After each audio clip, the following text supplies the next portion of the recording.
Amén.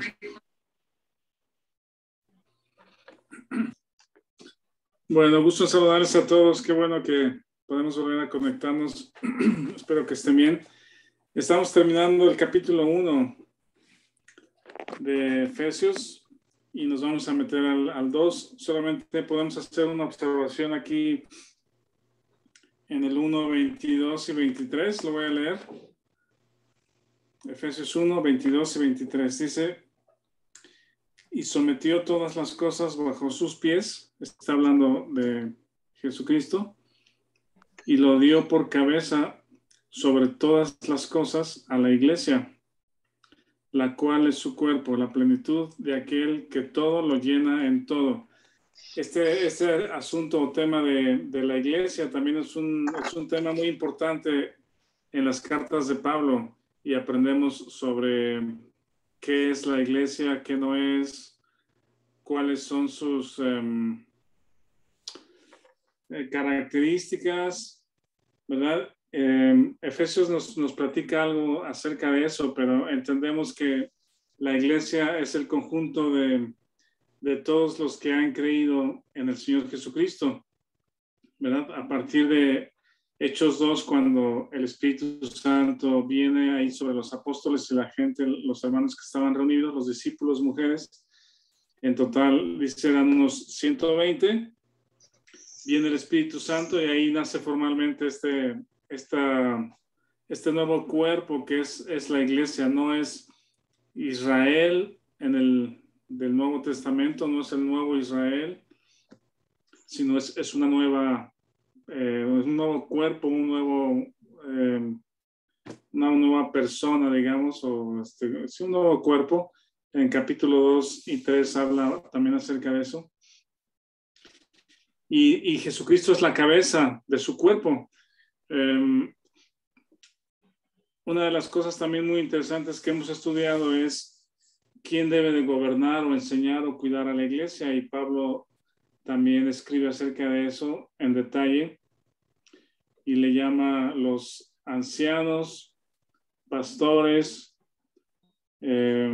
obispos, que hemos mencionado que son en general los tres diferentes nombres, pero para la misma persona, las mismas personas. Pablo no solamente predicaba el evangelio o iba a compartir en las ciudades donde llegaba, primero a los judíos, después a los gentiles. No solamente predicaba, pero también buscaba establecer ancianos que quedaran 2, 3, 4 personas, siempre es plural el número de varones que han de cuidar a la iglesia. Entonces, este también es un tema que hemos platicado y es referente a la iglesia. Cristo es la cabeza y el Espíritu Santo establece ancianos para cuidar respecto a doctrina, disciplina, fe, enseñar las escrituras a la iglesia.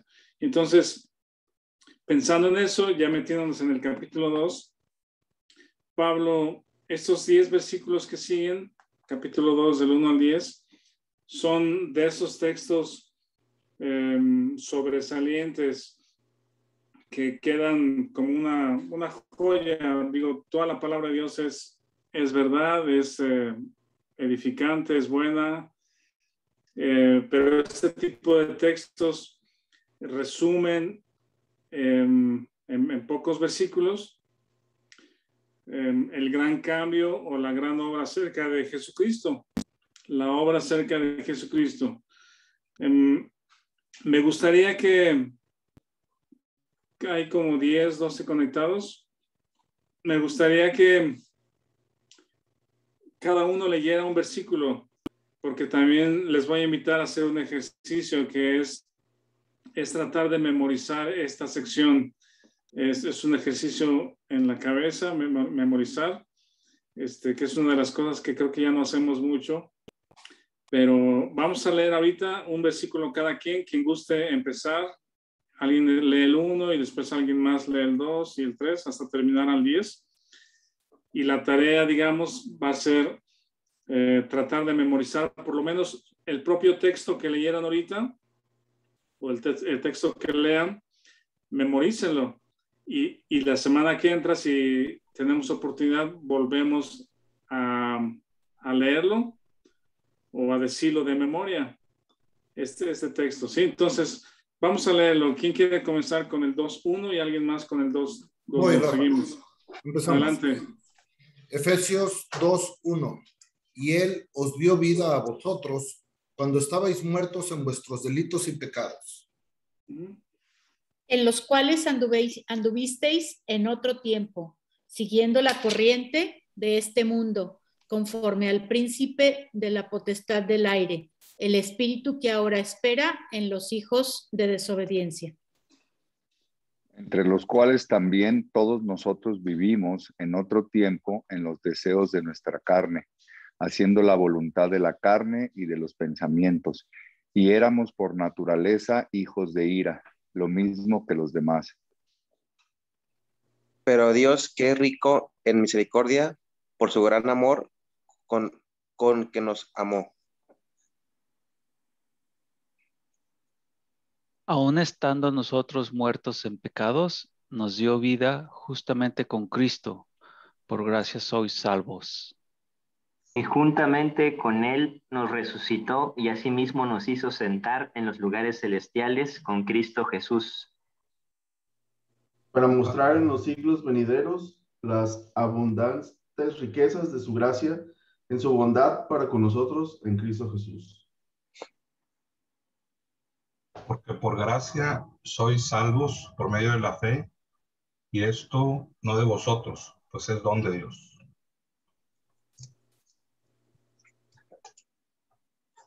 Liz. No por obras para que nadie se gloríe.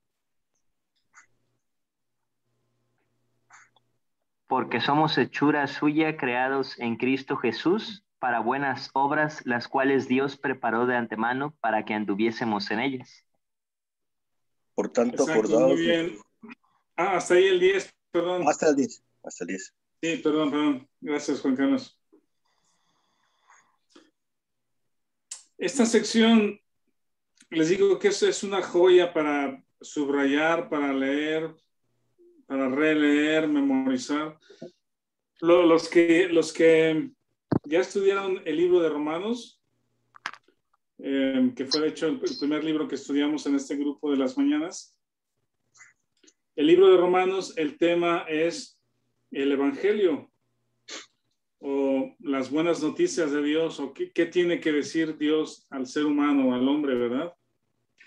El Evangelio es el tema del libro de Romanos.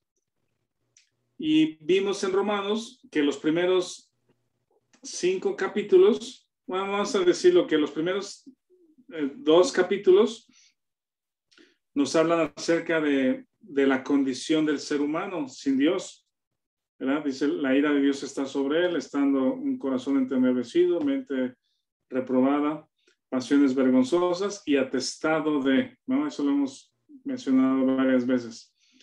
Y después Pablo argumenta y dice, este ser humano, este hombre separado de Dios, puede ser justificado. Y con su argumento, Pablo responde a la pregunta y dice, sí. No estoy diciendo literalmente, pero eso es lo que encontramos en el argumento del texto. Sí puede ser justificado. Y la siguiente pregunta es, ¿cómo? ¿Cómo puede ser justificado? ¿Por sus buenas obras? La respuesta es no, porque no puede, ¿verdad? No puede una persona que está bajo la ira de Dios, con un corazón entenebrecido, mente reprobada, pasiones vergonzosas, atestado de ser suficientemente bueno para ser justo delante de Dios. Entonces, si sí puede ser justo, justificado, pero no a través de sus obras, entonces, ¿cómo? Y la respuesta en capítulo 3 y 4 es por medio de la fe en Jesucristo, ¿verdad? Es justificado porque Jesucristo es el pago. Entonces, Pablo habla acerca de eso en Romanos. Si llegamos al 5, justificado pues por la fe, tenemos paz con Dios. Esa es la obra de redención y de reconciliación de Dios con el ser humano que cree, todo aquel que cree. Ese es Romanos del 1 al 5. Y después la otra parte del Evangelio es capítulo 6, 7 y 8, que es no solamente Cristo murió por ti, pero también ahora tú moriste con Él. Romanos 6, Romanos 7, morimos a la vieja naturaleza o morimos a la relación con Adán y somos libres de la esclavitud del pecado. Y después es condenación, justificación, identificación, que es las verdades de Romanos 6. Estamos unidos o identificados juntamente con Cristo. Y luego Romanos 8 es el Espíritu Santo está en control o puede estar en control. Andamos bajo el control del Espíritu Santo por fe también. Y luego Romanos 13, 14, 15 y 16 nos habla acerca del fruto del Espíritu Santo en nuestras vidas. ¿Qué es lo que hace Él como fruto? Y también lo hemos visto en Gálatas, en amor, en gozo, en paz. Entonces, este mensaje de Romanos del 1 al 16, el Evangelio, ¿sí? Lo tenemos resumido en estos 10 versículos de Efesios 2. Es como si agarráramos todo el libro de Romanos y lo metiéramos en 10 versículos, y aquí lo tenemos en Efesios 2, del 1 al 10. Esta obra de salvación habla acerca de nuestra condición antes de conocer al Señor Jesucristo y menciona que estábamos muertos en delitos y pecados, y Pablo les recuerda esto. Ahora, si recuerdan un poco del contexto de la ciudad de Éfeso que leímos cuando iniciamos, mencionamos que en general Éfeso era una ciudad, digamos que alejada de Jerusalén, mucho más influenciada, por supuesto, por el Imperio Romano, por Roma, las costumbres, la cultura, pero también por los griegos que, aunque ya no dominaban, pero su cultura, costumbre, sabiduría, enseñanza, influencia permanecía. Entonces es una cultura greco-romana, ¿verdad? Que como también conocemos esa palabra, ese concepto. Y una de las características de los griegos romanos es el politeísmo, ¿verdad? Ellos tenían dioses para todo. Y de hecho, si tomamos los dioses de los griegos, prácticamente son los mismos que los dioses romanos, solamente han cambiado de nombre, pero la persona, por decirlo, los atributos de cada uno de sus dioses son los mismos. Y esta cultura de Éfeso era una cultura politeísta, ¿verdad? Y la característica de estos dioses eran como personas superiores, les daban una imagen humana, como un hombre o una mujer, pero con atribuciones superiores, ¿verdad? Que podían volar o podían hablar o podían hacer tales cosas. Es el Dios del mar, del fuego, del cielo, del universo, etcétera. El que hablaba, el que daba el mensaje. Entonces, en esta cultura politeísta, Dios, el Dios creador, el único Dios creador, está fuera de esta cultura, ¿verdad? ¿Se acuerdan cuando Pablo en esos viajes llega a Atenas? ¿Verdad? ¿Alguien se acuerda cuál fue una de las cosas que él mencionó a los atenienses? Cuando vio el lugar y vio una escultura o ¿cómo se llama? Una inscripción ahí. ¿Alguien se acuerda? Pues era como un nicho, un lugar al Dios sin nombre o al Dios desconocido, ¿no? Ajá. Y a mí se me hace hasta pues gracioso la manera en cómo tenían ese lugar. Pues no se nos haya olvidado a alguien y no vaya a ser muy enojón el Dios y se vaya a enojar porque no le pusimos altar también a él o escultura. Entonces llega Pablo y les dice, miren, precisamente del que no conocen es del que les vengo a hablar, ¿verdad? Sí, al Dios no conocido, al Dios desconocido, por si nos falta uno. Exactamente, para ellos. Eso lo encontramos acá en Hechos 17, que Pablo llega ahí a Atenas. Yo creo que valdría la pena ir a ese texto. Miren, vamos ahí a Hechos 17 y observamos un par de cosas.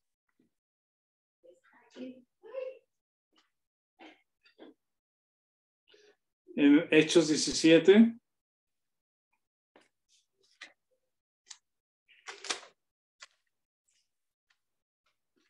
Esto es durante el segundo viaje misionero. Por ejemplo, en el versículo 16, voy a leer y dice, Hechos 17, 16.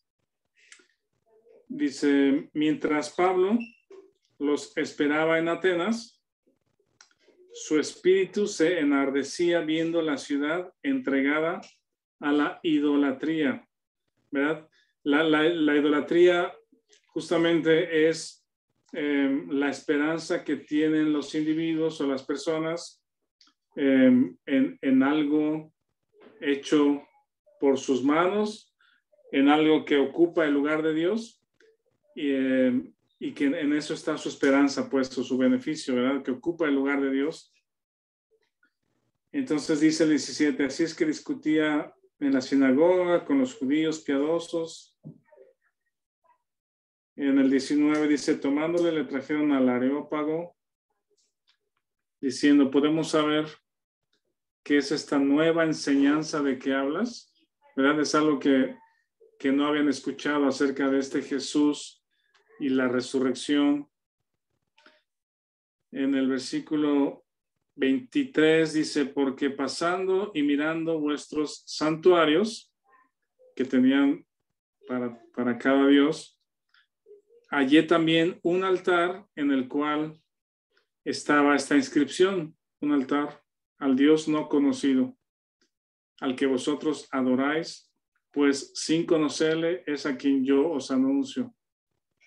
Y vean esto, cómo se refiere Pablo a este Dios no conocido. En el 24 dice, el Dios que hizo el mundo y todas las cosas que en él hay, siendo Señor del cielo y de la tierra, no habita en templos hechos por manos humanas, ni es honrado por manos de hombres, como si necesitase algo, pues Él es quien da a todos vida y aliento y todas las cosas, y de una sangre ha hecho todo el linaje de los hombres, hablando acerca de Adán y Eva, para que habiten sobre la faz de la tierra, y les ha prefijado el orden de los tiempos, los límites de su habitación, para que busquen a Dios.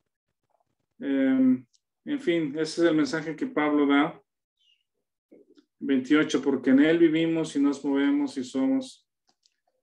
En fin, entonces esta cultura de idolatría, de politeístas, altares para todos y teniendo la esperanza en una obra hecha con sus manos o en algo como el sol o la luna o las estrellas, es que también vivía la cultura o eran las personas de Éfeso, ¿verdad? Era la misma cultura de idolatría.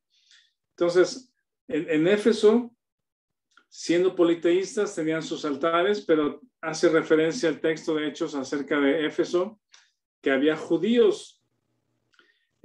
Los judíos, como les digo, Jerusalén estaba muy lejos de Éfeso, pero aún así los judíos tenían este plan como de expansión de su religión, ¿verdad? A través de las sinagogas.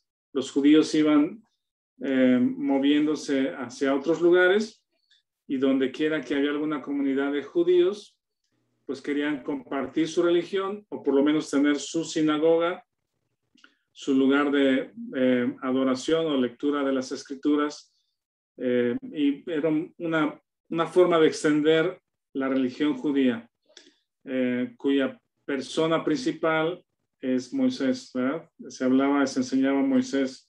Entonces en Éfeso están los judíos o judíos con las sinagogas, pero luego leímos que hay unos judíos exorcistas. Eso es algo que yo no había visto, pues, pero ahí lo menciona en Éfeso, que había unos judíos exorcistas ambulantes, es decir, practicaban la expulsión de demonios de alguna manera, siendo judíos. Y luego menciona que cuando se convirtieron, muchos trajeron sus libros de magia, ¿verdad? Los quemaron, algunos de los que se convirtieron, y ahí estima el valor de esos libros. Entonces había personas que se dedicaban al ocultismo, hablar con demonios o hablar con espíritus, pedirles que vengan, que nos adivinen el futuro, que nos lean la mano, que nos beneficien. Entonces hay personas que tienen su esperanza en esto, ¿verdad? Hacer bien o hacer daño a través de la magia, los espíritus. Esto había en Éfeso. Y luego el escándalo que se armó por muchas horas alrededor del templo de la gran Diana de los Efesios, ¿verdad? Y la gente, si se caracterizaba a Éfeso por alguno de los ídolos o alguno de los dioses, era Diana. Y muy honrada, era la cuidadora de la ciudad.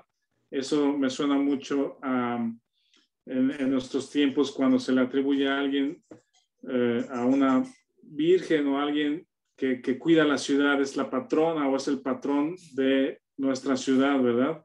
Entonces, por eso Pablo a los atenienses les dice, el Dios no conocido, al que yo les vengo a predicar, es el creador de todas las cosas, es Señor del cielo y de la tierra, ¿verdad? No hay otro como Él, es el único Dios creador de todas las cosas, es Señor sobre todas las cosas.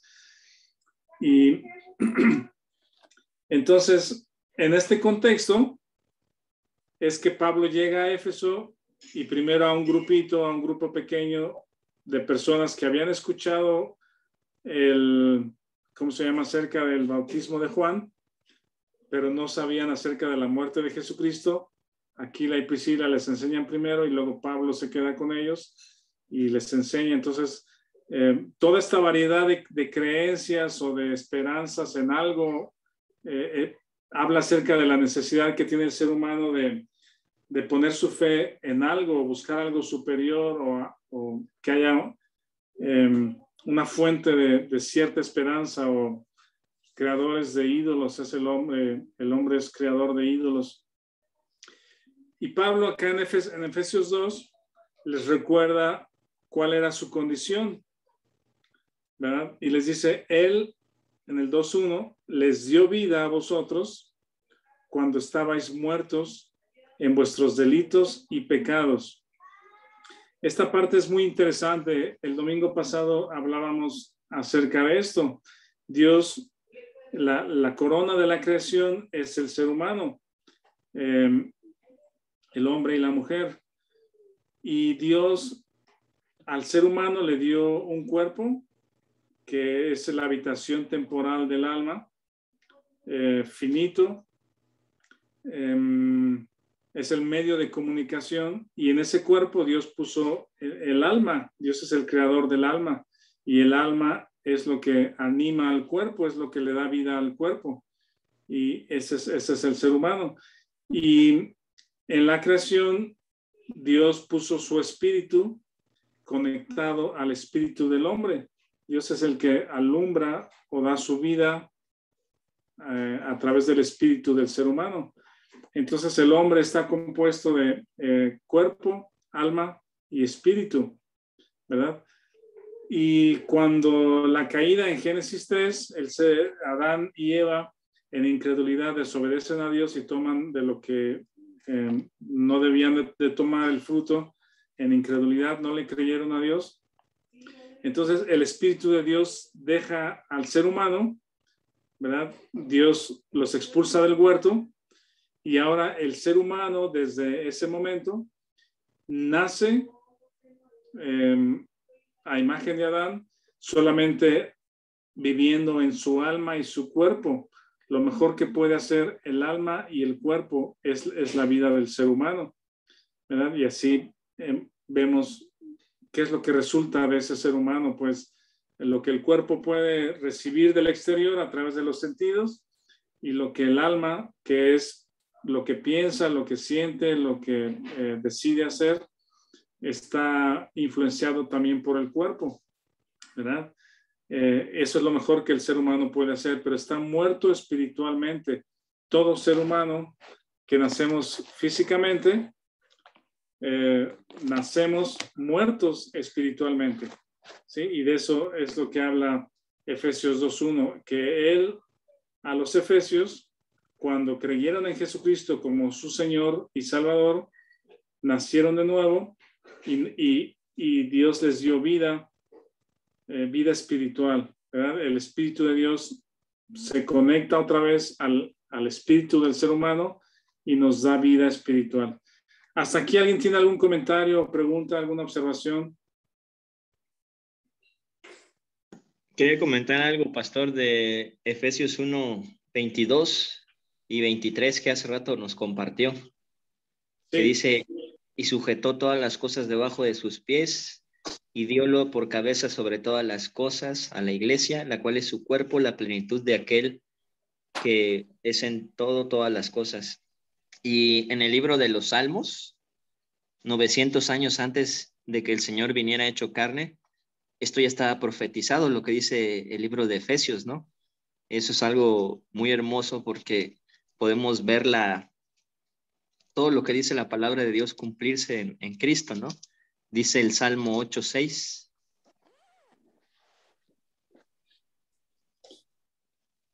Sí. Dice, hiciste enseñorear sobre él todas las obras de tus manos, todo lo pusiste debajo de sus pies. También dice el Salmo 110:1, dice, dijo el Señor a mi Señor, siéntate a mi diestra en lo que pongo a todos tus enemigos debajo de tus pies, ¿no?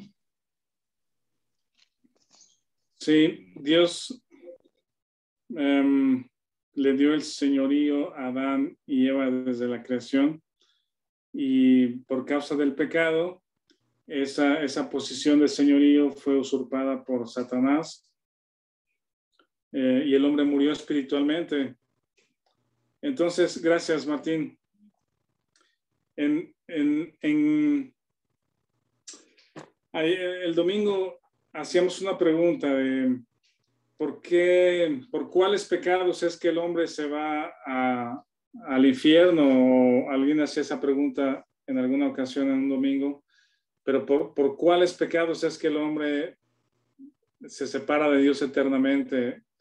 Y la realidad es de que no es por ningún pecado en particular, no es por las cosas que hace, sino es por lo que es, ¿verdad? Porque nacemos muertos espiritualmente, y esa posición o ese estado separados de Dios es lo que nos deja separados de Dios eternamente. No es porque hagamos cierto pecado. Se va al infierno una persona que hace un fraude o un violador o X, pero no es por lo que hace, sino por lo que es. Y el hombre nace separado de Dios siendo un pecador.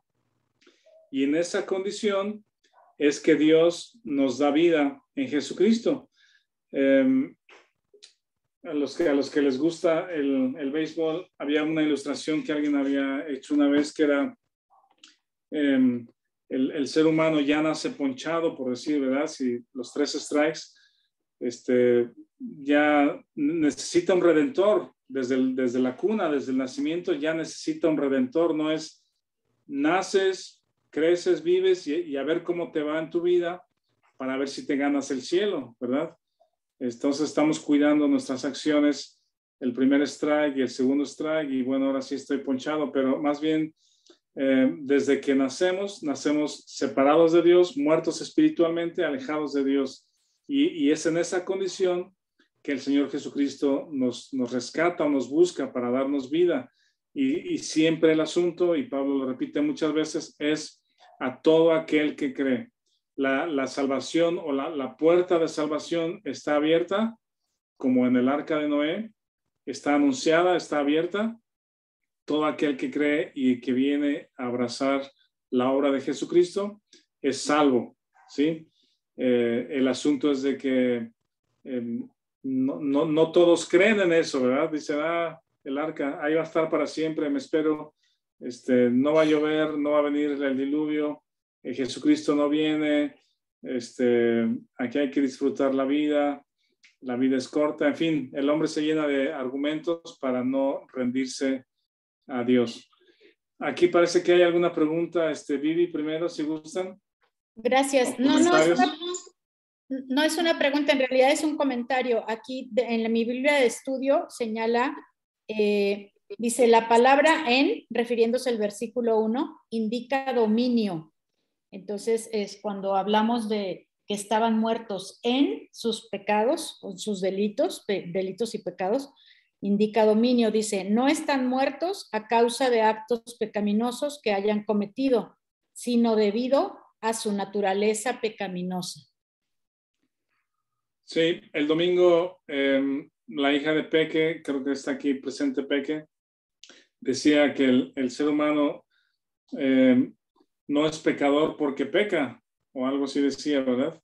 El ser humano no es pecador porque peca, sino peca porque es pecador, ¿verdad? Nuestro estado, nuestra condición es lo que produce lo que hacemos. ¿Alguien más? Martín, ¿vas a comentar algo?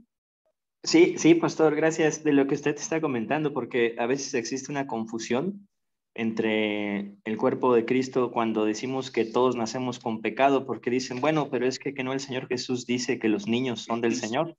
Confunden ese tiempo de inocencia de los niños, pero realmente ya nacemos separados de Dios, como usted nos está compartiendo. Dice el Salmo 51, el rey David, dice, ten piedad de mí, oh Dios, conforme a tu misericordia, conforme a la multitud de tus piedades, borra mis rebeliones. Lávame más y más de mi maldad y límpiame de mi pecado.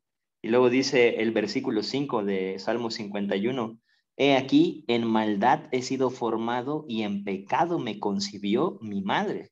O sea, él está reconociendo este punto, ¿no? Y lo que compartía la hermana Vivi también en Romanos 5, dice Romanos 5:12, por tanto, así como el pecado entró en el mundo por un hombre, por Adán, y por el pecado la muerte, y la muerte así pasó a todos los hombres, por cuanto todos pecaron. Y dice el 17, porque si por el delito de uno reinó la muerte por uno, mucho más los que reciben la abundancia de la gracia y el don de la justicia reinarán en vida por uno, Jesucristo. Es decir, por una sola acción pecaminosa fueron expulsados de la presencia de Dios y muertos espiritualmente, pero ahora por una sola acción justa de Dios hecho carne, que vivió una vida santa y perfecta y la derramó a través de su sangre en la cruz, y en la fe del poder de su resurrección, entra la vida eterna a todo aquel que cree. Sí, correcto. Gracias, Martín. Miren, vamos al versículo 2 y 3. Es como si volteáramos para atrás. Cuando nacemos de nuevo y conocemos al Señor, Él nos da vida espiritual. De pronto volteamos para atrás o nos acordamos de nuestra vida anterior y nos damos cuenta de cómo estábamos, pues, ¿verdad? Hay un canto por ahí conocido que es ¿qué sería de mí si no estuviera? Como dice, ¿qué sería de mí si no me hubieras alcanzado? Si no me hubieras alcanzado. Si no me hubieras alcanzado. Y esa reflexión surge hasta que nos damos cuenta cómo andábamos separados de Dios. Y no nos damos cuenta mientras estamos separados de Dios, porque es como todos vivimos o todos estamos y es el común, ¿cómo se llama? La forma de vida separado de Dios, pues es el común, pero cuando Él nos rescata, nos da vida espiritual y volteamos hacia atrás y recordamos nuestra vida anterior, y es como decir estos textos 2 al 3, dice, en los cuales anduvisteis en otro tiempo en los delitos y pecados, siguiendo la corriente de este mundo, ¿verdad? Esta corriente es como el gran río que va hacia un solo lugar, pues, y todo lo que echas ahí va por el mismo rumbo. Conforme al príncipe de la potestad del aire. Ese es Satanás, es el nombre o la forma en que se refiere a Satanás, el enemigo de Dios. El espíritu que ahora opera en los hijos de desobediencia. 3, entre los cuales también todos nosotros vivimos. Pablo se incluye en esa vida pasada sin Dios, en los cuales todos nosotros vivimos en otro tiempo. Y aquí describe justamente lo de Romanos 1. En los deseos de nuestra carne, ¿verdad? Es el pecado que mora en mí, o mi naturaleza de pecado. Tiene sus propios deseos, haciendo la voluntad de la carne y de los pensamientos. Ahí está el alma del ser humano controlando el cuerpo del ser humano, y eso es toda la vida que puede generar, ¿no? Dice, y éramos por naturaleza hijos de ira. Romanos 1 otra vez, lo mismo que los demás. Creo que Víctor escribió algo por acá, ¿qué fue?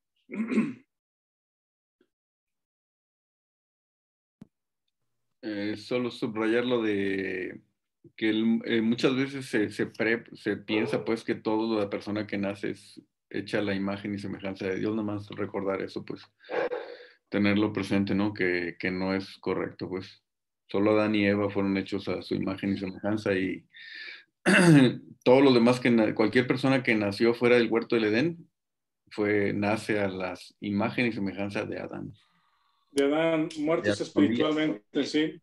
Aquí hace una referencia que somos hijos de desobediencia, hijos de ira, ¿verdad?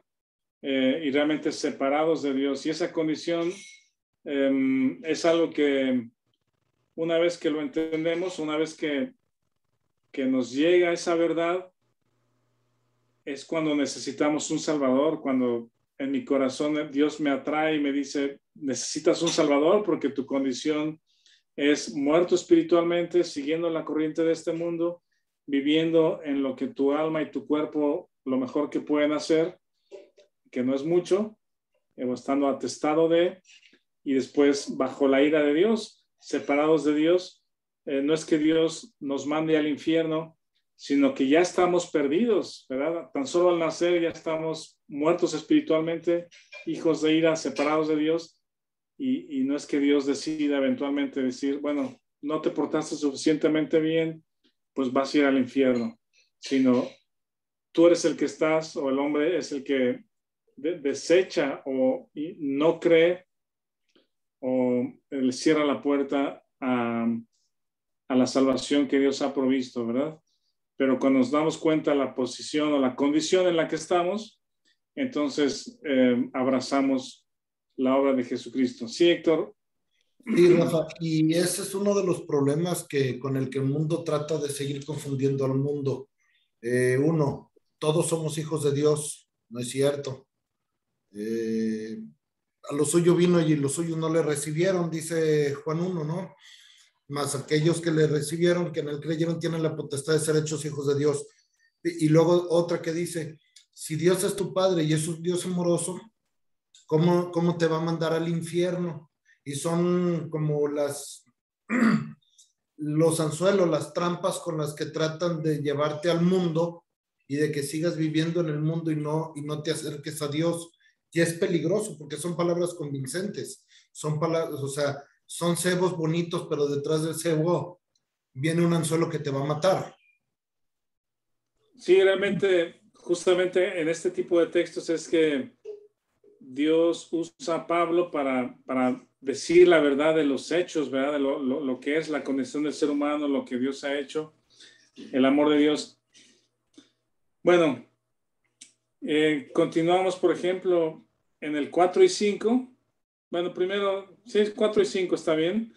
Me gusta mucho cómo inicia el 4 porque dice, pero Dios, que es rico en misericordia, por su gran amor con que nos amó, aun estando nosotros muertos en pecados, nos dio vida juntamente con Cristo. Por gracia sois salvos. ese pero Dios, alguna vez me pareció interesante, lo había escuchado una vez, hacer un mensaje, un sermón, preparar un mensaje con esta frase, pues, ¿en qué ocasiones en la Biblia se lee esto, el pero Dios? Y encontramos cosas bien interesantes, porque justamente es la intervención divina.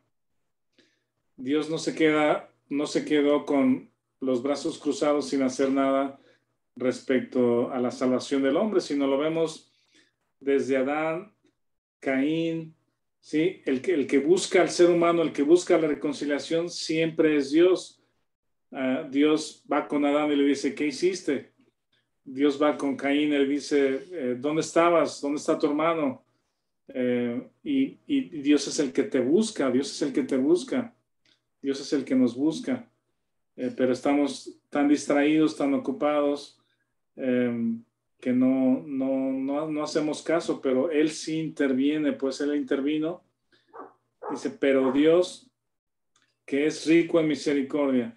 Aquí hay un texto que ahorita quizá ya no nos da el tiempo, lo vemos la próxima semana si gustan, pero el hombre que tiene unos deudores, ¿verdad? Y no puede pagar, uno de los deudores no puede pagar, es demasiado lo que debe a su señor, y le dice, ten paciencia, pues, ten paciencia, yo te pagaré, yo te pagaré, pero es una deuda tan grande que no puede pagar, sí, es una deuda tan grande que no tiene forma de pagar, pero él está pidiendo tiempo, paciencia para pagar. Y el texto dice, pero el Señor, dice, es movido a misericordia. O sea, como sabe y ve que su siervo no puede pagarle de ninguna manera, no hay forma, ni con el tiempo, ni con la paciencia, ni buscándole, ni trabajando, ni pidiendo prestado, hay forma de que le pague, porque la deuda es muy grande. Dice, entonces es movido a misericordia. El corazón de Dios fue movido a misericordia porque sabe que el hombre, que nosotros no hay forma de que nos ganemos el cielo, no hay forma que nos acerquemos a Dios por medio o por nuestros propios medios, ¿verdad? Entonces, la intervención de Dios es, pero Dios, que es rico en misericordia, por su gran amor con que nos amó, nos dio, aún estando muertos en pecados, nos dio vida juntamente con Cristo. Esa es la obra de misericordia, de salvación del ser humano, de nosotros, todo aquel que cree. ¿Alguna observación, comentarios aquí?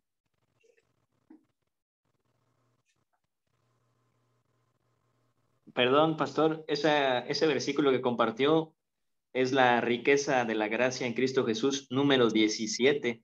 La 16 es misericordia por su gran amor con que nos amó. Y la 17 es por gracia sois salvos. Y la 18 viene abajo, ¿no? Que dice que nuestra posición es que ahora Él nos levantó juntamente con Él, nos resucitó juntamente con Él, y ahora estamos sentados en los lugares celestiales. Esa sería la 18. Sí, exacto. Esa es la siguiente parte del Evangelio que menciona Romanos 6, nos identifica con Él. Y justamente dice, nuestra nueva posición es estar sentados juntamente con Él. ¿Alguien más? ¿Algún comentario, observación? Bueno, seguimos entonces. Estamos en el 4 y 5. Nos dio vida juntamente con Cristo, por gracia sois salvos. Aquí en el 5 y el 6 menciona esta palabra que habla de la identificación, que es juntamente con Cristo. Dice, nos dio vida juntamente con Cristo y juntamente con Él nos resucitó y nos hizo sentar. Ese es el mensaje de Romanos 6. No sé cómo sucedió, no lo puedo tener en mi mente como se dice, como algo concreto, pero la Biblia lo enseña no solo una vez, sino en muchas ocasiones habla de nuestra co-crucifixión, nuestra identificación juntamente con Cristo. Con Cristo estoy juntamente crucificado, también dice Pablo en Gálatas. Entonces, si la Biblia lo dice, me toca creerlo, me toca descansar en ese hecho. Y la cuestión es de que cuando Jesucristo fue a la cruz, Él me llevó con Él, ¿verdad? Morí juntamente con Cristo, fui sepultado, resucité juntamente con Cristo a una nueva vida, o gracias a la resurrección de Jesucristo es que Él me puede dar vida. Y no solo eso, sino cuando Jesucristo resucitó y ascendió al Padre, dice su nueva posición es estar sentado a la diestra del Padre, y dice, y yo estoy juntamente con Él sentado allá.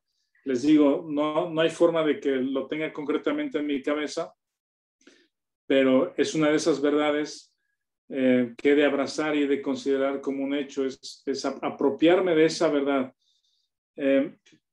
Hay un comentarista que decía que todo lo que Jesús hizo en su ministerio, el Señor Jesucristo hizo en su ministerio, que fueron cosas sobresalientes o que llamaron mucho la atención del pueblo de Israel. Por ejemplo, el multiplicar los peces y los panes delante de la multitud, ¿verdad? ¿De dónde van a comer? Pues no hay comida, que se vayan. No, alguien tiene algo que comer, pues aquí hay un niño que tiene unos panes y unos peces. Y da gracias, empiezan a repartir y de pronto todo el mundo alcanza y aparte sobran 12 canastas, ¿no? El Señor Jesucristo sanando enfermos, el Señor Jesucristo expulsando demonios, resucitando a Lázaro parado delante de la tumba y todos llorando y la familia llorando y sus hermanas, y Jesús también se conmueve hasta las lágrimas, y de pronto está delante de la tumba y dice, Lázaro, sal fuera, ¿verdad? Y de pronto un muerto que tenía ya 3 días de apestar, de oler feo por la descomposición, ¿cómo es posible que por la palabra de Jesucristo este muerto cobre vida, pues, o las células se regeneren? No tengo idea qué sucedió, pero de pronto sale Lázaro ahí y dice, desátenle, que coma y que se vaya a su casa. Bueno, todas esas cosas que narran los evangelios, si ahí hubiera terminado la vida de Jesucristo, ¿verdad? Jesucristo muere y ya, qué extraordinaria vida tuvo el Señor Jesucristo, todos nos asombramos de sus milagros, pero sin resurrección, todo lo que hizo no tendría ningún efecto en mi vida, ¿verdad? Sería solamente un gran maestro, una gran obra, un hombre admirable, Dios estuvo con él, pero no tiene ningún beneficio, ningún efecto propiamente en mi vida. ¿Sí? No hay un fruto en la vida de Jesucristo para mí, pero con la resurrección, Jesucristo vive y con su resurrección me da vida espiritual a mí. Eso es lo que la Biblia enseña, que juntamente con Él, resucité juntamente con Él y Él me da vida espiritual, me reconcilia con Dios y Él pone la lámpara que faltaba otra vez en el corazón del ser humano. Si tú ya has tenido algún encuentro con el Señor, algún momento de reconciliación con Dios o de nacer de nuevo, seguramente has experimentado esa parte, pues, de una carga que se te quita de culpa, una carga que venimos cargando de culpa o de pecados. De pronto me siento más ligero porque el Señor ya perdonó esos pecados. Hay una nueva esperanza en mi cabeza, en mi corazón. Sé que hay una vida nueva, ¿verdad? Realmente hay una transformación, a pesar de que el cuerpo es el mismo, el alma es la misma, pero ahora el Espíritu de Dios viene a conectarnos, a reconciliarnos, a traer vida espiritual para producir lo que nosotros no podemos. Y el versículo 6, 2:6, le hemos llamado, lo conocemos como nuestra posición en Cristo. Sí, entonces aquí hay dos conceptos que hemos mencionado. Uno es el tema de la posición y otro tema es la condición. La posición es lo que soy, la condición es lo que hago. Y en cuanto a la posición, ya leímos todo el capítulo 1, que ahora nos dice la palabra, eres acepto, eres adoptado hijo, ¿sí? Eres reconciliado con Dios, has sido, ¿cómo se llama? Predestinado. Se me va este texto que dice, ¿dónde está? Se me está perdiendo. Fuimos sellados con el Espíritu Santo. ¿Sí? Toda esa es la posición que tenemos ahora en Cristo. Y lo ilustra de una manera, la posición es ilustrada en este versículo 2:6, como que estamos sentados juntamente con Cristo a la diestra del Padre. Esa es nuestra posición espiritual. Ahí es donde estamos espiritualmente. Martín, ¿vas a comentar algo? Sí, pastor, de lo que usted nos comparte, quisiera agregar unos versículos de ahí mismo, de lo que usted comenta de nuestra posición, que somos los creyentes puestos en Cristo, es nuestra posición, y nuestra condición, Cristo en nosotros. Colosenses 1:27, Cristo en nosotros, la esperanza de gloria. Dice Efesios 1:20, nuestra posición nosotros en Cristo. Lo que usted nos compartió hace rato, todo lo que le pasó a Cristo, nos pasó a nosotros también. Dice Efesios 1:20, la cual obró en Cristo, resucitándole de los muertos y lo hizo sentar a su diestra en los lugares celestiales. Y exactamente eso que le pasó a nuestro Señor en Efesios 2:6 nos pasa a nosotros también. Y es un acontecimiento en tiempo pasado, pero con un poder continuo al presente si andamos por la fe de Jesús. Dice el versículo 6, y nos ha resucitado juntamente con Él y asimismo nos hizo sentar con Él en los lugares celestiales en Cristo Jesús. Exactamente todo lo que le pasó a Cristo nos pasó a nosotros, dice Romanos 6:4, porque fuimos sepultados, en el griego original dice fuimos, no dice somos, porque fuimos sepultados juntamente con Él para muerte por medio del bautismo, arrancados de Adán y puestos en Cristo, a fin de que como Cristo resucitó de los muertos para la gloria del Padre, así también nosotros andemos en vida nueva, porque fuimos plantados juntamente con Él en la semejanza de su muerte, también lo seremos en la semejanza de su resurrección, sabiendo esto, que nuestro viejo hombre fue crucificado juntamente con Él, para destituir a la vieja naturaleza de su poder pecaminoso sobre de nosotros, a fin de que ya no seamos esclavos del pecado, porque el que ha muerto al poder del pecado ha sido justificado. Gracias, pastor. Sí, correcto. Gracias, Martín. Y miren, en esta sección continúan esas preposiciones de que Él es el que lo hizo, ¿sí? Hasta ahorita, en Efesios 2, no hay nada que Pablo le pida a los efesios que ellos tengan que hacer, sino, dice, desde el 2, dice, nos dio vida, juntamente con Cristo, nos hizo sentar, ¿verdad? Siempre es Él el que lo hizo en nosotros. Y el para viene en el versículo 7. O sea, esa es nuestra posición, separados de Dios, muertos al pecado, pero Dios interviene por su gran amor con que nos amó, nos da vida.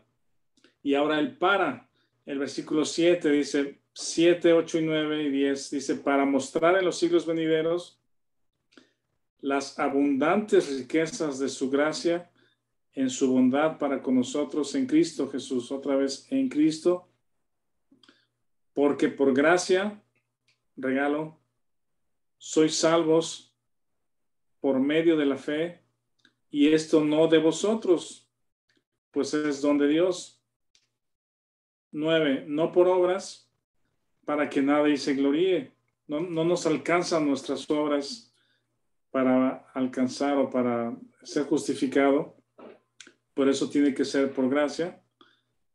Y el 10 me gusta, dice, porque somos hechura suya, creados en Cristo Jesús, una nueva creación, para buenas obras, las cuales Dios preparó de antemano para que anduviésemos en ellas. Este versículo 10 es similar a todo lo que menciona Romanos 13, 14, 15, 16 y a lo que menciona aquí en Efesios 4, 5 y 6. Es decir, la posición que hemos adquirido o que Dios nos ha dado en Cristo para buenas obras. Esa posición o la salvación no la encontramos, no la alcanzamos por obras, pero Él nos ha dado esa posición para buenas obras. No es por buenas obras, pero sí es para buenas obras, y son obras que Él ha preparado. Y vean el contraste de esta frase o de esta palabra del 10, que es andar, ¿sí? En el 2.2 dice, en delitos y pecados en los cuales anduvisteis. Esa es una forma de conducta, de conducirte, de vivir la vida. Y usa esa palabra, andar, como caminar sobre esta tierra, ¿verdad? Antes andábamos en ese sentido, en la corriente de este mundo, los deseos de la carne, los pensamientos. Pero ahora en Cristo, Dios ha preparado estas buenas obras por el Espíritu Santo que está en nosotros. Y en el versículo 10 repite la palabra andar, pero ahora es un andar completamente diferente, es opuesto al anterior. Ahora es, Dios preparó estas obras para que anduviésemos en ellas. Es un andar completamente diferente. Y hay un versículo muy interesante que ilustra esta parte acá en Efesios 4, pero no me quiero anticipar. Pero es el cambio de conducta, no es que tú cambies, no es que tú mejores como persona, no es que te superes a ti mismo y seas mejor persona, sino es que Dios te ha dado vida nueva, te ha puesto en un lugar nuevo juntamente con Cristo y nos ha dado su Espíritu para producir lo que yo no puedo producir. Entonces, todo es para su gloria y todo es por lo que Él ha hecho en nosotros. Creo que ya se acabó el tiempo, se está acabando. Entonces, el versículo que ustedes leyeron, si se acuerdan, les pido que lo memoricen para la próxima semana y repetimos el texto, pero ahora de memoria. Lo memorizamos y que esto quede como un sello grabado en nuestro corazón. La palabra de Dios es poderosa. Y la verdad nos transforma. ¿Alguien quiere despedirnos con una palabra de oración? ¿Alguna observación, Víctor? Vic. Yo, Rafa, quisiera comentar nada más si podemos pensar en la palabra muertos cuando habla, que dice en el versículo 2.1 que dice, y Él os dio vida a vosotros cuando estabais muertos en vuestros delitos y pecados, y luego en el 5 también dice que estando nosotros muertos en pecados, pensar en la palabra separación. Estábamos separados de Dios, aparte de Dios, como la vida que se puede leer desde el Génesis, cuando Caín hace su vida separado de Dios, o sea, aparte de Dios, pues. Y así es como vivíamos, ¿no? No muertos físicamente, sino espiritualmente, que es estar separados de Dios, y si llegáramos a morir físicamente ahí, nuestra alma, que es lo que estaba andando, moriría, o sea, viviría en la eternidad separada de Dios, ¿no? Y nada más pensar en cuando Dios formó a Adán del polvo de la tierra, que era un pedazo de tierra ahí, y sopla en sus narices, pues, y le da aliento de vida y le hace un alma viviente, pues. Sí. Es lo que Dios hace. O sea, Caín, siendo barro, no podía decir, pues ya, a ver de dónde respiro para agarrar vida, ¿no? O cómo le hago, pues, sino que Dios es el que sopla sobre las narices de Adán, y es algo similar a lo que hace con nosotros ahora, ¿no? De darnos el Espíritu. Pues. Gracias. Sí, muy bien, interesante, gracias, Vic. Muy bien, ¿alguien nos despide con una palabra de oración? Adelante, Héctor.